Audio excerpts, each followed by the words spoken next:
Bien, pues bienvenidos a todos. Un abrazo en el amor del Señor para todos y para también aquellos que nos siguen a través de las redes sociales. Es un privilegio estar de nuevo aquí, ¿verdad? En la presencia del Señor. Hemos estado ministrándole a través de la alabanza. Dios está contento. La alabanza ha fluido. Yo pienso que con excelencia hoy. Y el Señor está contento por eso. Ahora Él nos va a premiar con su palabra, nos va a bendecir, nos va a ministrar a través de su palabra, porque uno de los propósitos que el Señor tiene es que conozcamos cada día más su palabra, porque es una necesidad como creyentes conocer las verdades del Evangelio. En la escuela bíblica estamos tratando últimamente sobre la necesidad de ser llenos del Espíritu Santo para conocer las verdades que hay en la palabra de Dios. Y decíamos que muchos no tienen, se ponen a leer la Biblia y no la entienden, y el motivo es que tienen poca relación con Dios, poca relación con el Espíritu Santo. De ahí la necesidad de estar abiertos a la manifestación del Espíritu Santo. El Espíritu Santo es Dios.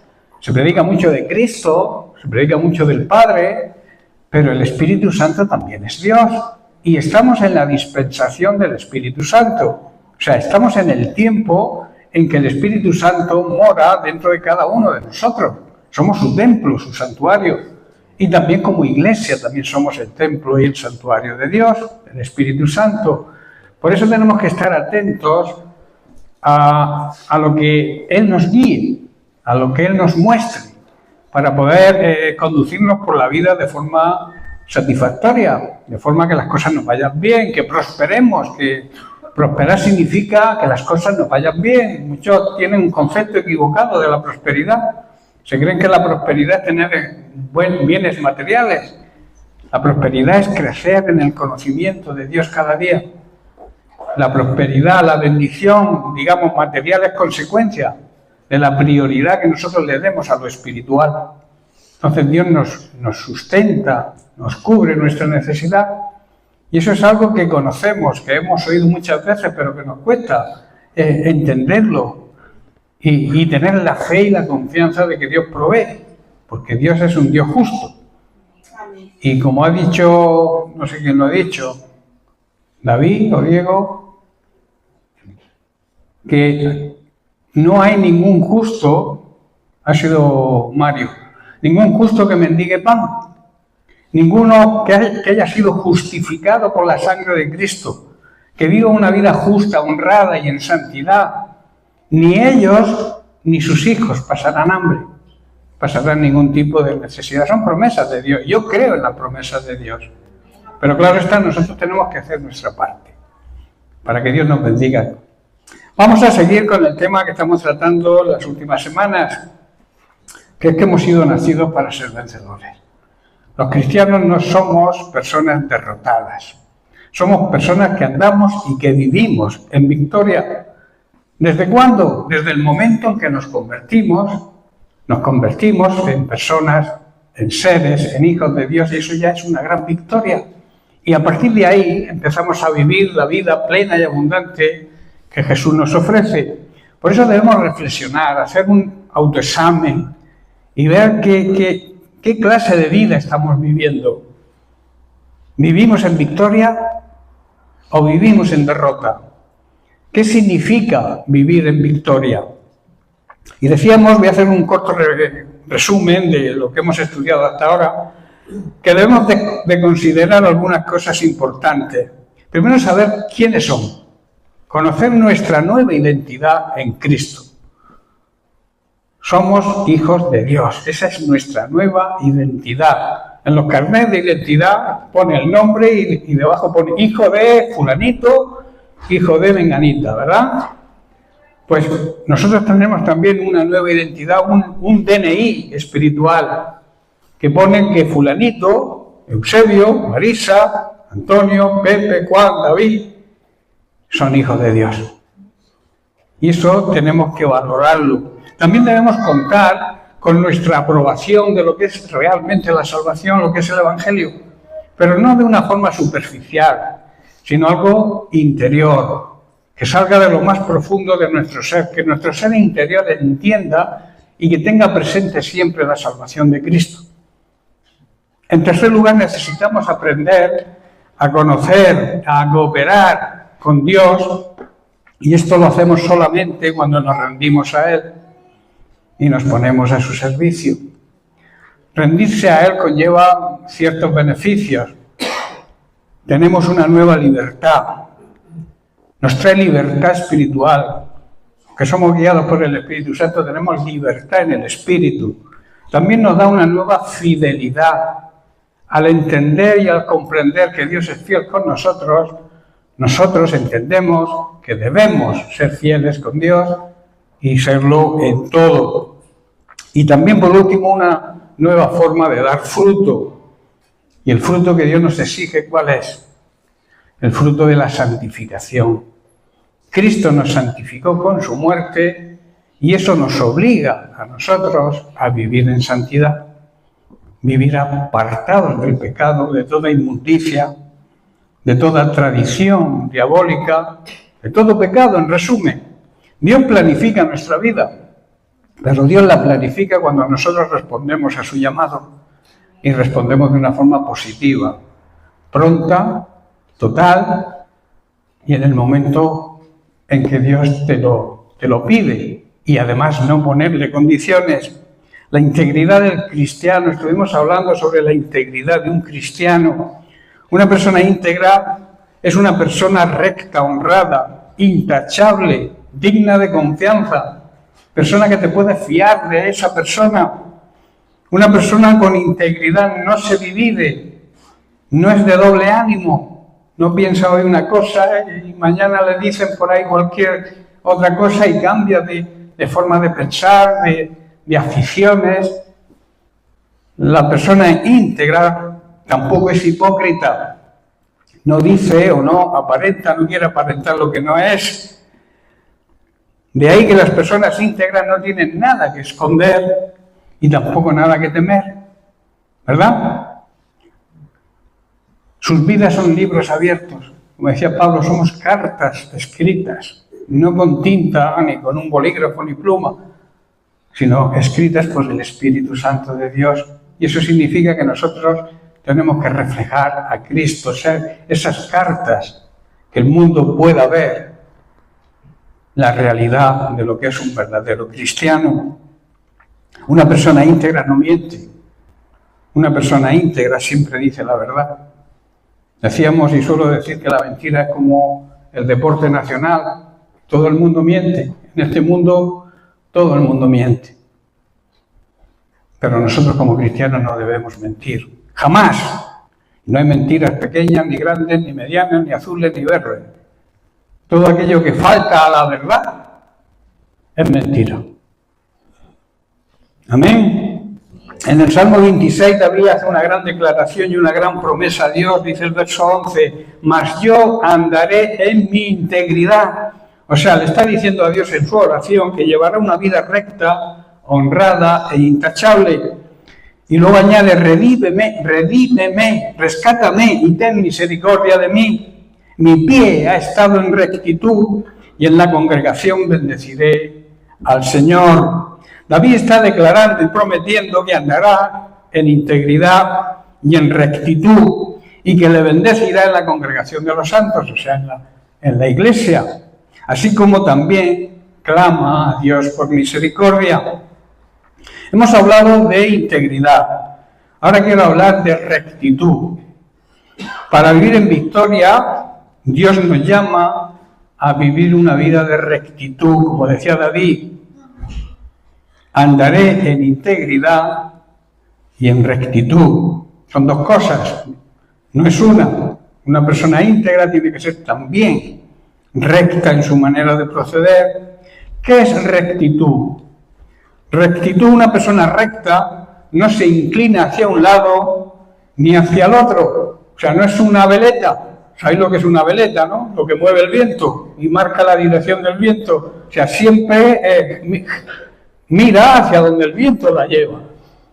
La persona recta mantiene la línea siempre, la línea recta, la línea a seguir. y su trayectoria no se balancea, se mantiene firme en su convicción, se mantiene firme en su fe. Los cristianos andamos por fe y una persona cristiana recta, nadie la mueve de su fe. Nos mantenemos en fe siempre. En el libro de Deuteronomio, capítulo 32, verso 4, Moisés, en uno de sus cánticos, habla de Dios, pero también habla proféticamente de Cristo.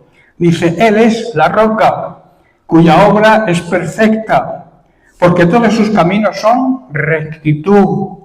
Dios de verdad y sin ninguna iniquidad en Él. Dios es justo y recto. Dios, hermanos, es la roca. Sus obras son perfectas. Todo lo que hace es justo e imparcial. Él no tiene favoritos.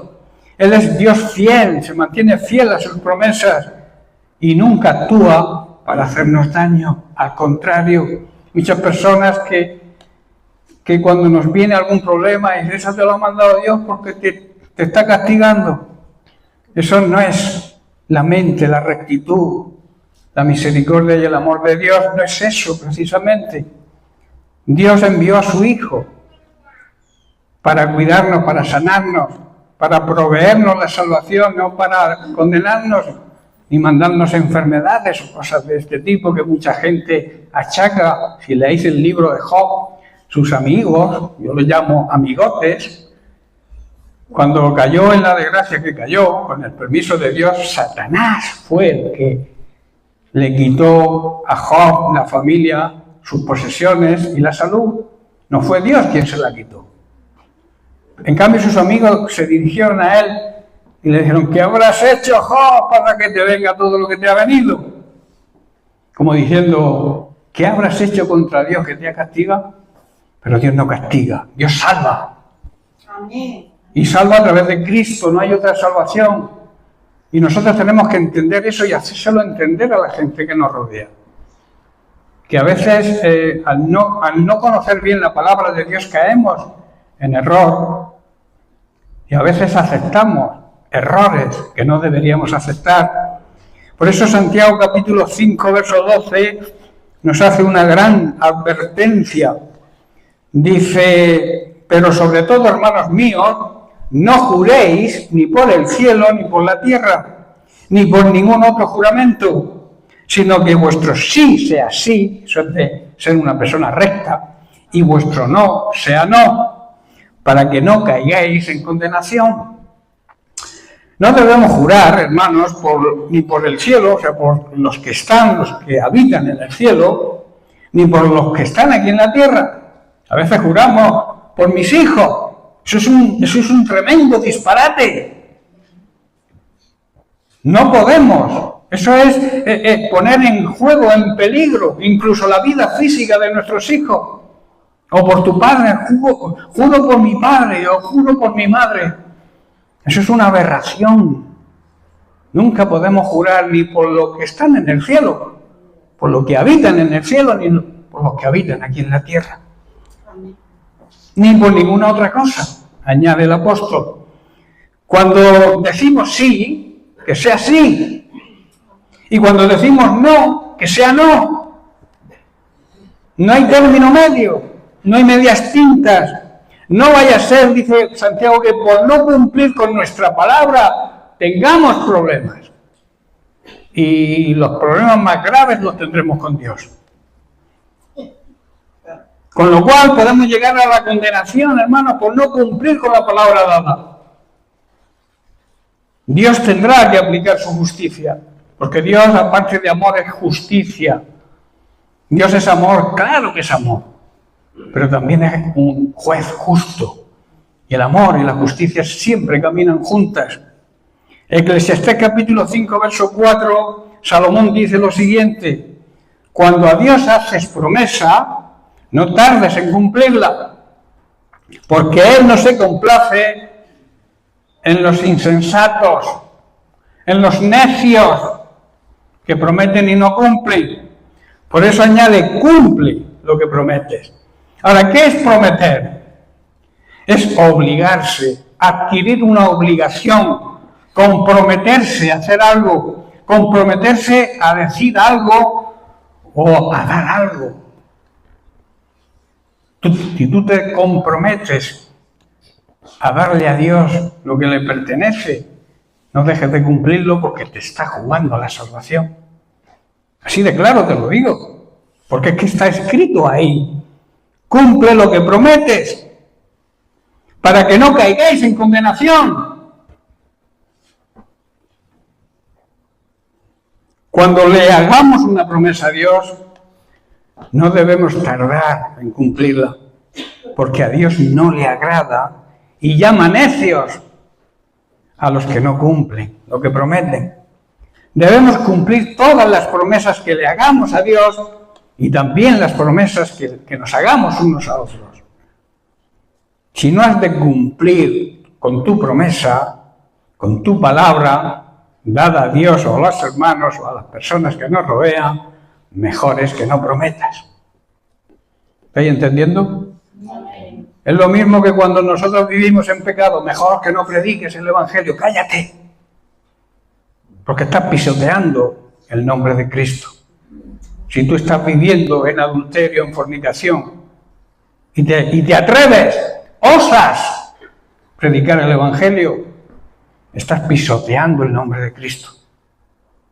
Y estás trayendo maldición a la iglesia, porque la iglesia siempre va a ser criticada.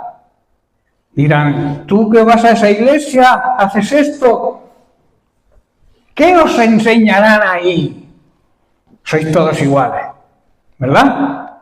Por eso digo que si no vives en la santidad que requiere el gran mandato, el mandato del cielo de la gran comisión de predicar el Evangelio, si no vives en santidad, si no vives apartado o apartada del pecado, mejor que calles tu boquita, que no te conozcan, no digas que eres cristiano, hasta que seas un cristiano de verdad, cumpliendo la palabra de Dios y alejándote del pecado. Una persona recta es severa y exigente hasta consigo misma, y también con los demás en el cumplimiento de normas morales y de conducta. Es exacta y rígida en la observancia de la ley, o un precepto, o una regla. El segundo libro de Reyes, capítulo 22, verso 1 y 2, hablamos de un rey que fue rey a los 8 años. Imaginaos. Dice así, cuando Josías comenzó a reinar tenía 8 años y reinó en Jerusalén 31 años. El nombre de su madre fue Gedida, hija de Adaya y de Boscat. E hizo, escuchad bien, lo recto ante los ojos del Señor y anduvo en todo el camino de David su padre. Su padre aquí se refiere a su antepasado, sin apartarse a derecha ni a izquierda. Josías hizo lo que era recto y lo que le agradaba a los ojos de Dios y siguió, como hemos leído, el ejemplo de su antepasado David y no se apartó nunca de lo correcto. Josías, que en hebreo significa Dios me apoya o Dios me ha sanado, fue rey de Judá entre el 639 y el 608 a.C.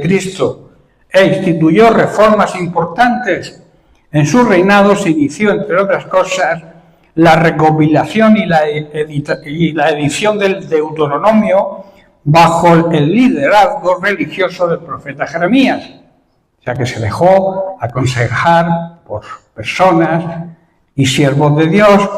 De este rey lo que resalta las Sagradas Escrituras en su reinado es que era un rey recto. Hay muchas cosas que nos pueden apartar de la voluntad de Dios y no hacer lo correcto y no andar en rectitud. Los creyentes que realmente están creciendo en su fe y llegan a la madurez espiritual podrán identificar con la ayuda del Espíritu Santo todas esas cosas que nos desvían de la voluntad y el propósito de Dios y se alejarán de ellas.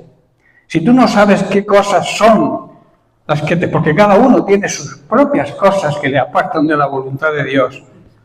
Si necesitas saberlas, ponte en contacto con el Espíritu Santo, que Él te va a mostrar qué debes cambiar en tu vida, cuáles son esas cosas.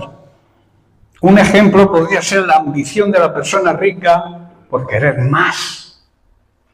Pero también la pobreza que lleva a la persona pobre a quejarse y a renegar contra Dios.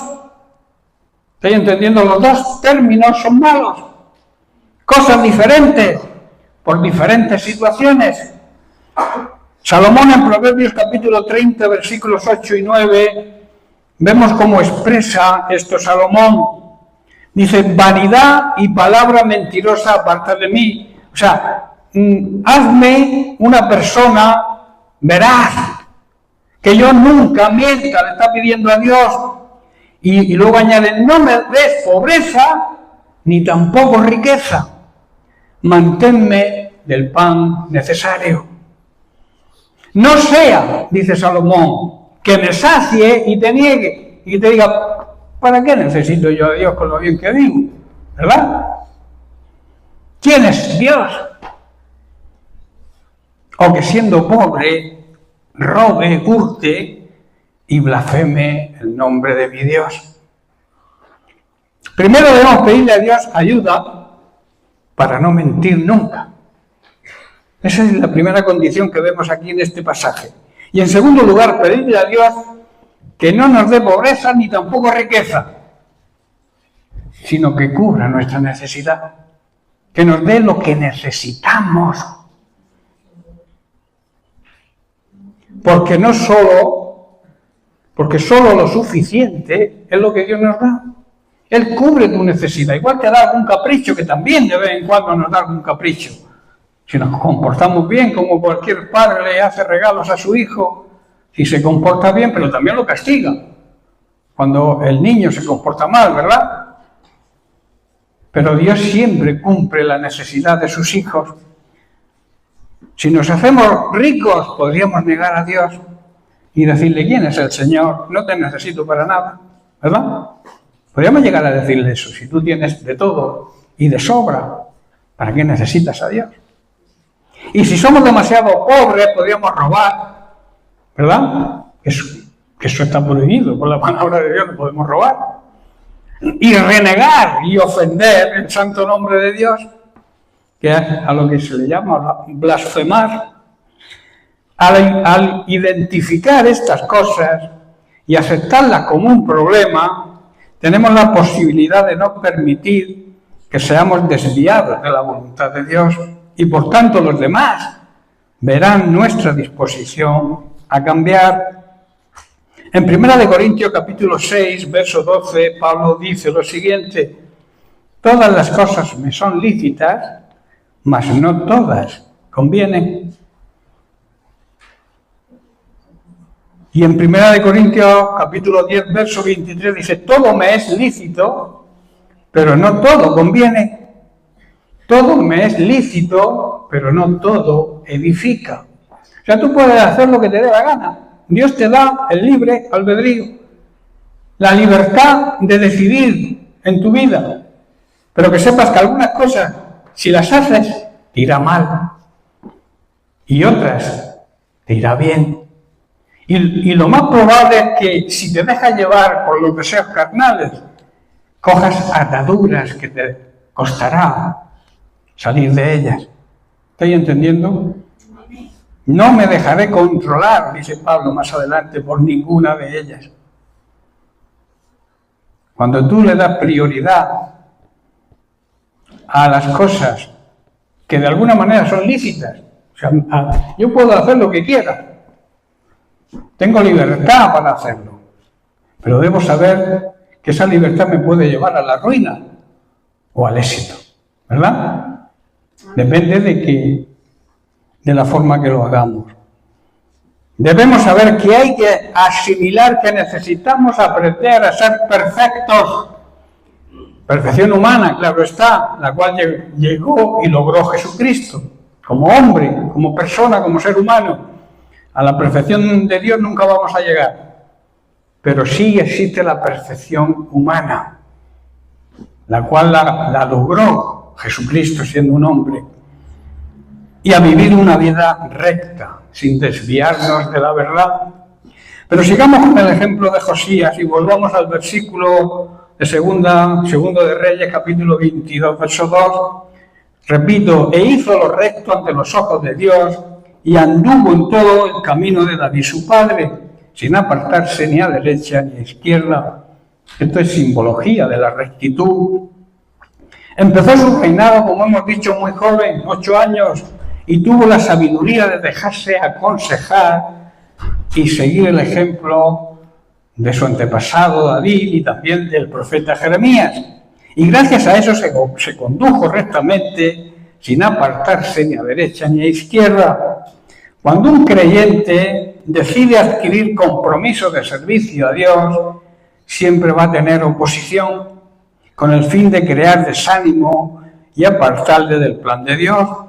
Este es el trabajo de nuestro enemigo, el diablo, y que utiliza a sus servidores para precisamente traernos desánimo, desaliento y que arrojemos la toalla.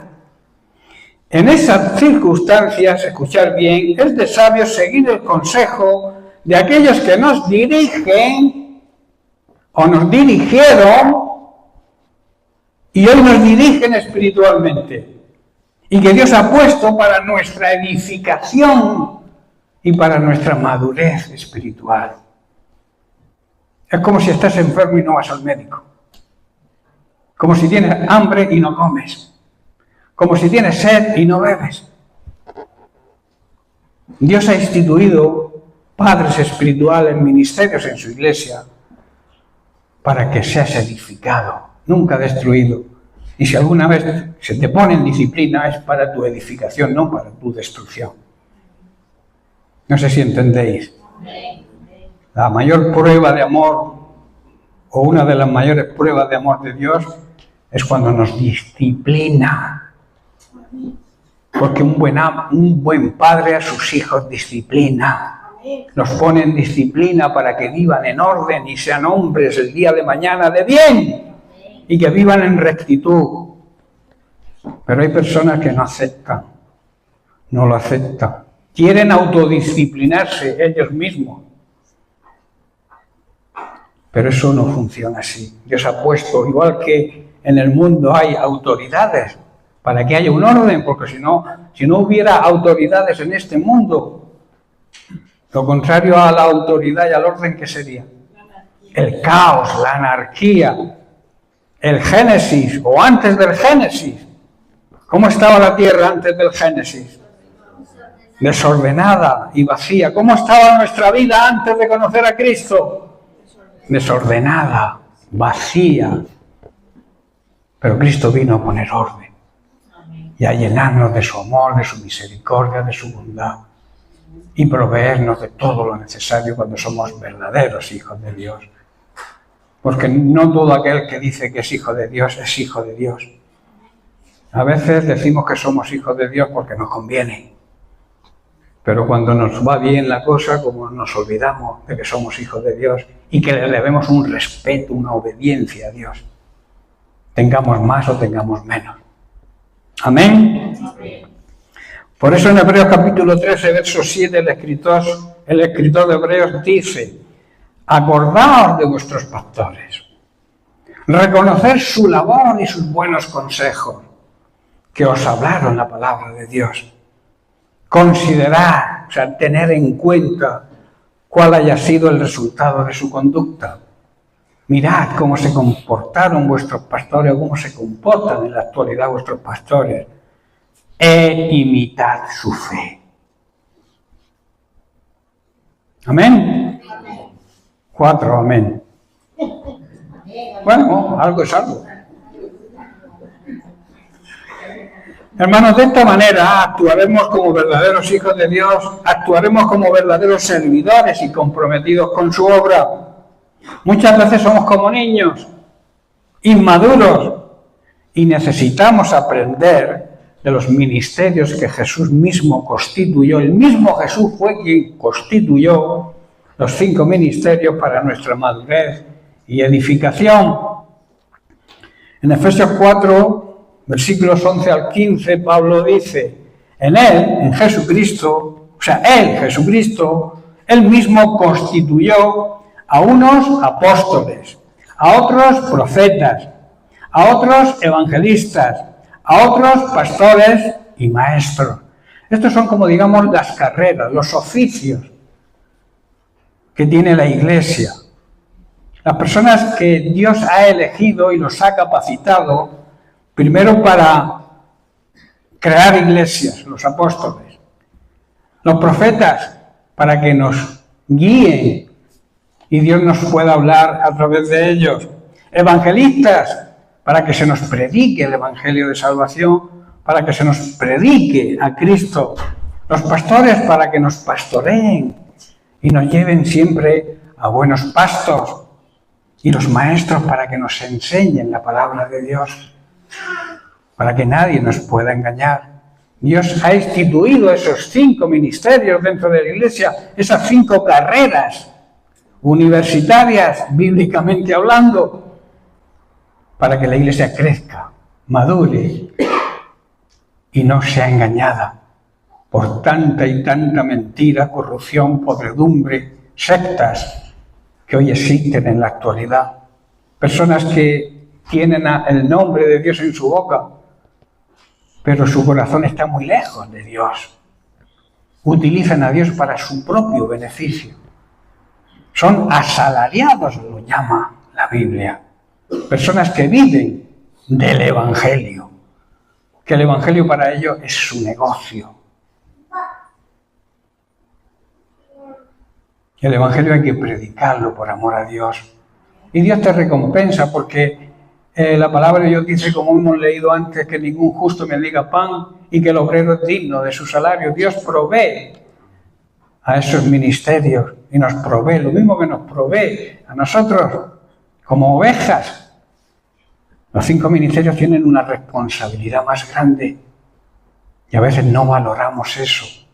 Pensamos que los pastores estamos hechos de otra casta. Somos como Superman o Spiderman, ¿verdad?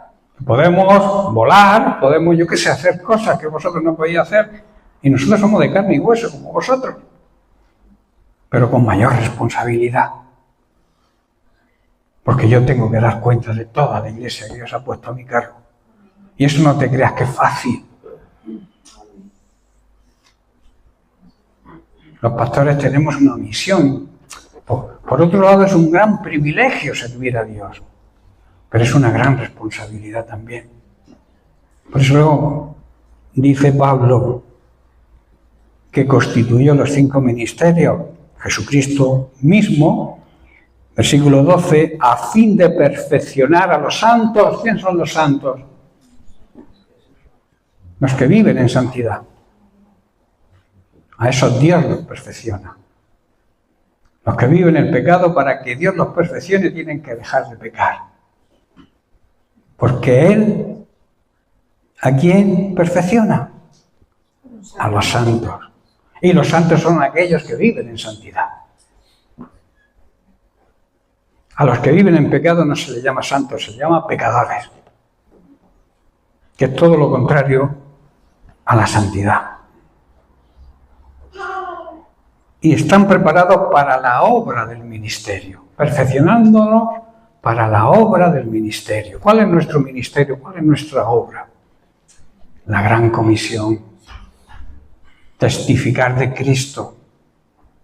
Vivir una vida que refleje la vida de Cristo, para que otros puedan alcanzar la salvación que nosotros ya hemos alcanzado. Y para la edificación, además para la edificación de la Iglesia, del cuerpo de Cristo. Dice, hasta que todos lleguemos a la unidad de la fe. Esa unidad tiene que ser en el Espíritu. Cualquier unidad no vale.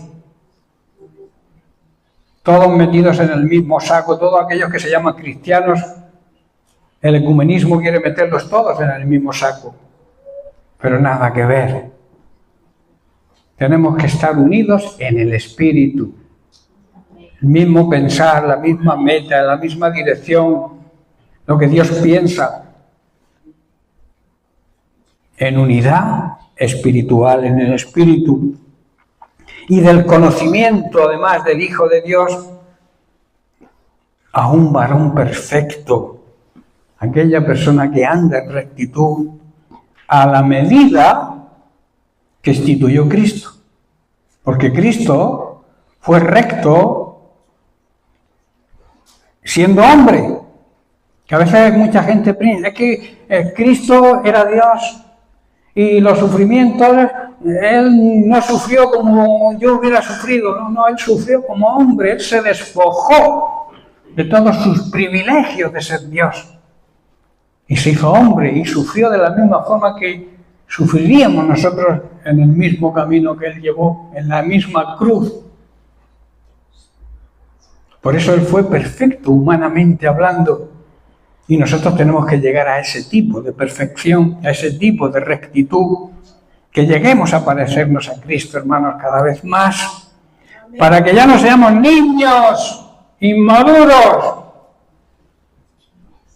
llevados por doquier de todo viento de doctrina. Hoy me dicen una cosa, me la creo, mañana me dicen la contraria, pues me la creo más, porque la persona que me lo ha dicho es más guapa, o me lo ha dicho con más cariño. Son personas necias. Tenemos que tener sabiduría de lo alto para saber quién nos manipula.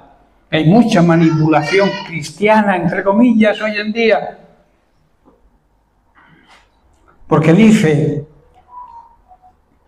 por estratagema de hombres que para engañar emplean con astucia las artimañas de la mentira, del error, sino que siguiendo la verdad en amor, crezcamos en todo en aquel que es la cabeza. Esto es Cristo. Cristo es la cabeza y nosotros tenemos que crecer con Él. Él llegó a la perfección humana absoluta y nosotros como su cuerpo podemos llegar también. Pero para eso debe haber un propósito de cambio radical en nuestra vida. Por eso el título de toda esta meditación que llevamos ya varias semanas es que somos vencedores. Y cuando no tenemos victoria porque no andamos de la manera correcta como Dios quiere que vivamos, entonces fracasamos. Y a mí me gustaría que cuando acabáramos con esta sesión de somos personas vencedoras, que somos invencibles, dice la Biblia. Más que vencedores, invencibles. Nadie podrá con nosotros, pero si estamos en Cristo. Si servimos, seguimos y amamos a Cristo, no tenemos que hacerlo. Cristo instituyó los 5 ministerios y los entregó a la Iglesia. Los pastores, los profetas, los evangelistas, los pastores, los apóstoles, profetas, evangelistas, pastores y los maestros. Ellos tienen la responsabilidad de preparar al pueblo de Dios para que lleve a cabo la obra de Dios y para que edifique a la Iglesia, el cuerpo de Cristo. Esa es nuestra obligación. Y la de las ovejas es seguir los buenos consejos de los ministerios que Dios ha puesto para edificación. En este proceso, y además es un proceso que va a continuar, estos ministerios, los 5, continuarán hasta que todos alcancemos tal unidad en nuestra fe y conocimiento del Hijo de Dios, que seamos maduros en el Señor. ¿Y por qué digo que han de mantenerse hasta el final, hasta que el Señor venga? Porque habrá siempre en la Iglesia gente inmadura. Hay doctrinas por ahí que dicen que hay algunos de los ministerios que ya no son para este tiempo. Falso. Mientras que haya alguien inmaduro, recién convertido en una congregación, siempre son necesarios los 5 ministerios. Siempre. ¿Hasta cuándo? Hasta que el Señor venga, se lleve a su iglesia, se lleve también a los 5 ministerios que ya no podrán estar aquí en la tierra. Y entonces, claro, desaparecerán esos 5 ministerios porque se irán con el Señor junto con la esposa del Cordero, su iglesia. ¿Estáis entendiendo? Por eso cualquiera que os diga poner los profetas no son para este tiempo, o los evangelistas, ahora son los pastores y los maestros solos, o cualquier barbaridad de ese tipo, rechazarla. Por eso, repito, necesitamos ser instruidos en la palabra de Dios para que nadie nos engañe. Como siempre, habrá gente inmadura, repito, este proceso y estos ministerios perdurarán hasta que Jesucristo regrese a por su iglesia, hasta que dejemos de ser inmaduros como niños y no seamos arrastrados de un lado a otro, ni manipulados, ni empujados por cualquier falsa enseñanza o falsa doctrina. No nos dejaremos llevar por personas que intentan engañarnos con mentiras tan hábiles que parecen verdad. Hay que llevar mucho cuidado. Para eso necesitamos, como empecé al principio hablando del Espíritu Santo, tenemos que ser llenos del Espíritu Santo. Porque uno de los dones del Espíritu Santo es el don de discernir, distinguir lo bueno de lo que parece bueno. Porque a veces hay cosas que parecen buenas y como nos falta esa comunión con el Espíritu Santo, ese dejarse aconsejar para no equivocarnos, pues entonces nos equivocamos y fallamos y nos engañan. Hay mucho engaño, repito. En cambio, hablaremos la verdad de Jesucristo con amor, si así lo hacemos, y creceremos en todo sentido hasta parecernos cada vez más y más a Cristo, y que cualquiera no nos va a poder confundir por mucha labia que tenga o por muchas palabras bonitas que nos digan.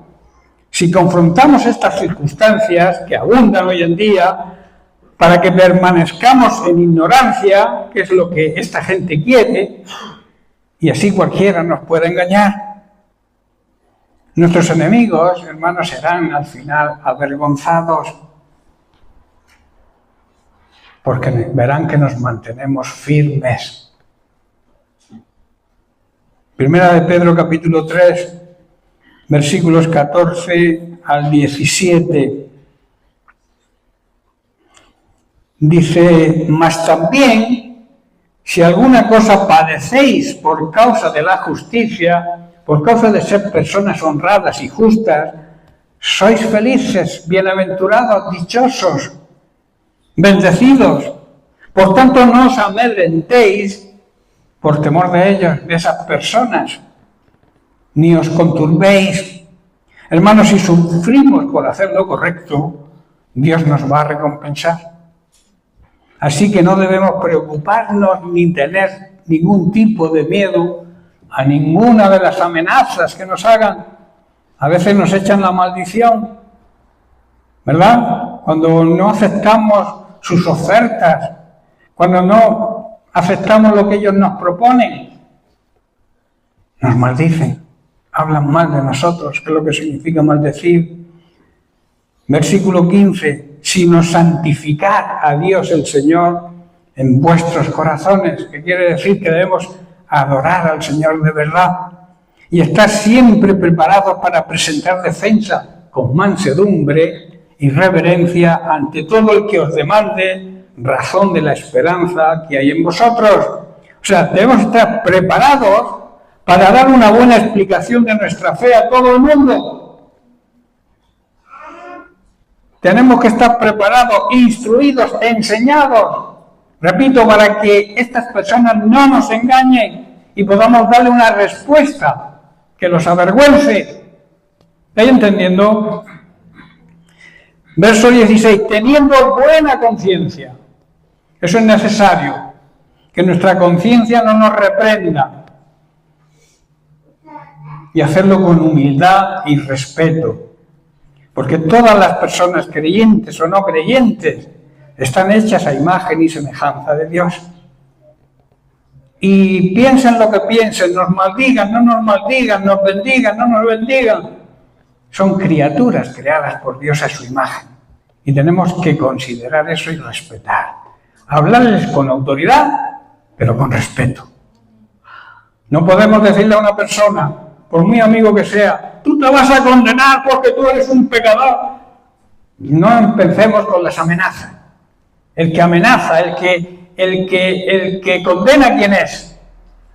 El diablo. Y cuando tú condenas o amenazas, ¿qué papel estás haciendo? El papel del diablo. Jesús se mantuvo siempre en la verdad. Él no engañó jamás a nadie. Pero era tajante. Hablaba con amor, pero con autoridad. Y eso es lo que tenemos que aprender nosotros de nuestro Señor y Salvador Jesucristo. No dejarnos engañar. Presentar la verdad.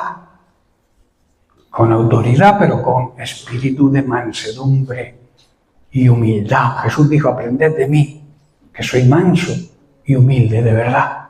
Amén.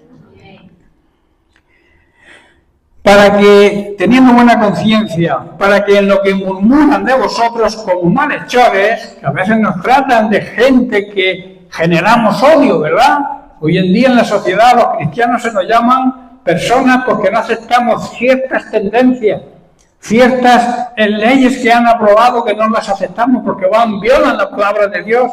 Por no aceptarlas nos consideran hacedores de odio o generadores de odio. Eso es lo que está diciendo aquí, para que en lo que murmuran de vosotros como malhechores, sean avergonzados los que calumnian vuestra buena conducta en Cristo. Serán avergonzados, está diciendo, al ver la vida recta que llevamos. Pero si nosotros nos enfrentamos de alguna manera a esas tendencias, pero nuestra vida deja mucho que desear, les estaremos dando la razón, ¿verdad? A que hablen mal de nosotros. Pero si nuestra vida es recta, si nosotros defendemos nuestros principios basados en la Biblia, porque somos creyentes, creemos en Dios, pero no maldecimos a nadie, sino que lo hacemos con amor y con mansedumbre y con humildad, ellos serán avergonzados y no nosotros, ¿verdad? Porque dice, porque mejor es que padezcáis haciendo el bien, si es la voluntad de Dios, que haciendo el mal. Yo prefiero padecer haciendo el bien, siempre estaré de acuerdo con mi conciencia. El Espíritu Santo no me va a decir nada malo de lo que estoy haciendo, pero voy a sufrir más si hago el mal. Aparte de que la gente se va a volver en contra nuestra, también tendremos a Dios en contra nuestra al hacer el mal. Doble, digamos, premio o castigo, ¿verdad? Pedro está diciendo que es mejor sufrir por hacer el bien que sufrir por hacer el mal. Así de claro y de sencillo. Debemos permanecer, hermanos, fieles a nuestro Señor y no permitir que ninguna cosa ni ninguna persona pueda impedir que dejemos de servir a nuestro Dios.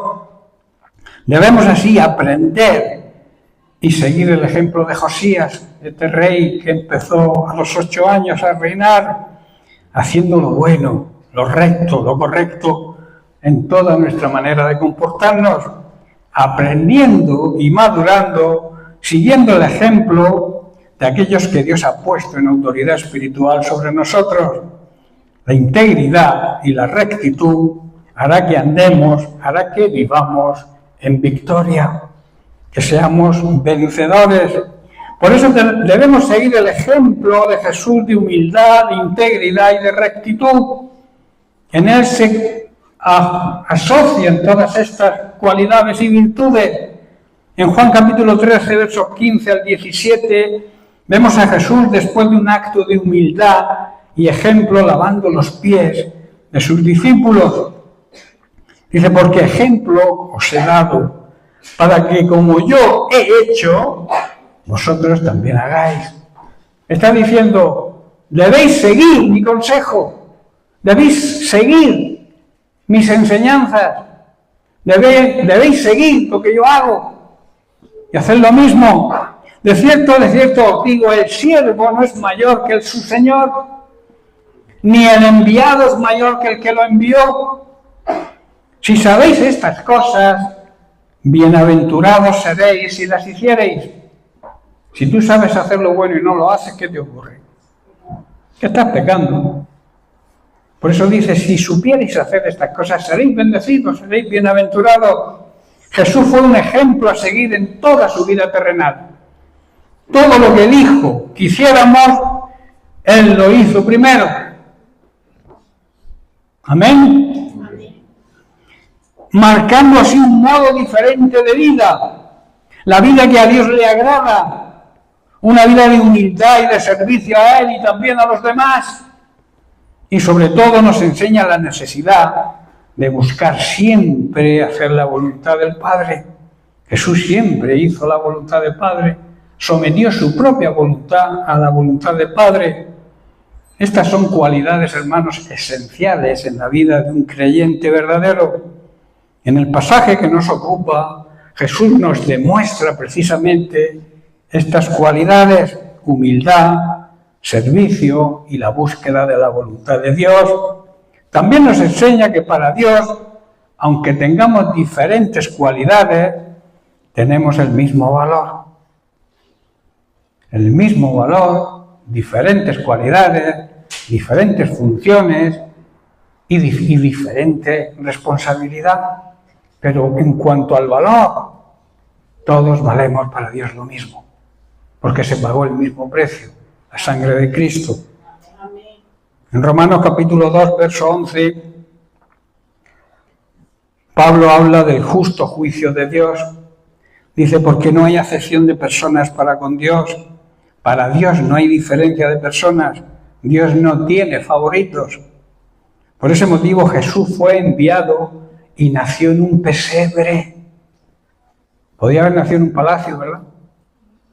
Y nació en un pesebre esa es la primera muestra de humildad, para que todos tengan acceso, sean de la condición que sean, tengan acceso a Él. Jesucristo vino a esta tierra, y ya estoy terminando, con la función de salvar a toda la humanidad. De ahí la universalidad de la salvación, que quiere decir que la salvación está a disposición universal. Todo el mundo tiene acceso a la salvación, pero el paso tenemos que darlo nosotros. Tú tienes acceso a entrar por una puerta, ¿verdad? El portero no te va a decir nada, tienes acceso, tienes la entrada, vas a poder entrar. Pero tienes que andar hacia la puerta, ¿verdad? Abrirla y cruzarla. Ese trabajo no lo va a hacer nadie por ti. El portero está allí y te dice, pasa, pero si tú no vas, no entras. Jesucristo vino a esta tierra, repito, con el propósito de traer salvación a toda la humanidad. En Juan capítulo 3, versos 16 y 17, así hemos leído muchas veces este versículo, pero quizás sea necesario que lo leyéramos cada día, para que no se nos olvide. Jesús mismo lo declara, palabras que oímos, repito, muy a menudo, pero que es necesario que no las olvidemos. Dice, porque de tal manera amó Dios al mundo, a todas las personas de este mundo, a toda la humanidad, que ha dado, que ha entregado, que ha regalado, dice otra traducción, a su Hijo unigénito, para que todo aquel que en Él cree no se pierda y tenga la recompensa, la herencia de la vida eterna. Porque no envió Dios a su Hijo al mundo para condenar al mundo. ¿Para qué lo envió? Para que el mundo sea salvo a través de Él. Aquí queda demostrada la universalidad de la salvación al mundo. Aquí la palabra mundo significa a todas las personas que habitan en este mundo. Si nos consideramos servidores y seguidores de Cristo, debemos aprender de Él. Debemos aprender a imitar su conducta. Y termino con el versículo 17 de Juan 13. Vemos la clave de esta enseñanza. Si sabéis estas cosas, bienaventurados seréis si las hiciereis. Ahora que sabemos estas cosas, Dios nos bendecirá cuando las hagamos. ¿Estáis entendiendo? Si las sabemos y no las hacemos, no hay bendición. La bendición está cuando se sabe hacer las cosas y se hacen. Lo que Jesús nos quiere enseñar es que no basta con saber las cosas, sino que hay que ponerlas en práctica, hay que hacerlas. No basta con conocer la palabra de Dios, hermano, no basta con conocerla. Debemos aplicarla a nuestra vida. Debemos tomar la medicina para que la enfermedad del pecado desaparezca. Cristomicina es la solución. Termino con el versículo que nombré antes, Santiago capítulo 4, verso 17. El apóstol declara: y al que sabe hacer lo bueno, el que sabe hacer las cosas bien y no las hace, le es contado como pecado. Por eso no te escabullas cuando sepas hacer algo y que lo haga otro. Lo que estás pecando, así de claro te lo dice la palabra de Dios. El apóstol Santiago no tenía pelos en la lengua, como yo suelo decir cuando hablo del apóstol Santiago. Él hablaba muy clarito.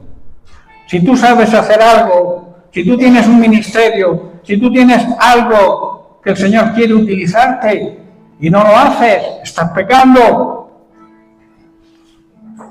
Santiago nos recuerda, y termino, que es pecado saber lo que se debe hacer y luego no hacerlo. Amén. Bien, pues que el Señor os bendiga y seguiremos la semana que viene. El tema de la semana que viene, hemos hablado en semana, no sé si fue la semana pasada o esta, hemos hablado de la mentira. La semana que viene hablaremos de la verdad, que es todo lo contrario a la mentira. Que Dios les bendiga. Amén.